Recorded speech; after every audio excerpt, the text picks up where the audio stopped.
കേരളത്തിന്റെ 14ാമത്തെ ജില്ല, സപ്തഭാഷകളുടെ സംഗമഭൂമി, രാഷ്ട്രീയ വിവാദങ്ങൾ ഒരുപാടുണ്ടായിരുന്ന ഒരു നാട് ഇന്ന് സമാധാനത്തിന്റെയും സന്തോഷത്തിന്റെയുമാണ്. ഹരിത രാഷ്ട്രീയം ജില്ലയിൽ വളർത്തിക്കൊണ്ടുവരുന്നതിൽ മുഖ്യ പങ്കുവഹിച്ച മുസ്ലിം ലീഗിന്റെ കാസർഗോഡ് ജില്ലാ അധ്യക്ഷൻ കല്ലട്ര മായൻ ഹാജിയാണ് ഇന്ന് ഈ വാർത്തയിൽ അതിഥിയായിട്ടുള്ളത്.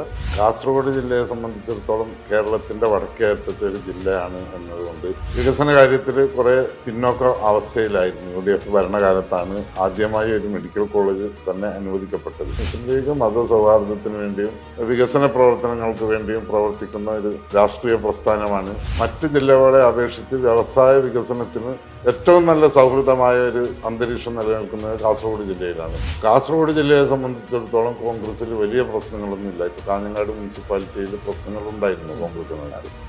ആ പ്രശ്നങ്ങളൊക്കെ പറഞ്ഞു നിർത്തി ഒറ്റക്കെട്ടായി പ്രവർത്തിച്ചുകൊണ്ട് ഭരണം തിരിച്ചുപിടിക്കാനുള്ള ശ്രമത്തിലാണ് UDFന്റെയും പ്രത്യേകിച്ച് കോൺഗ്രസിന്റെയും പ്രവർത്തകർ.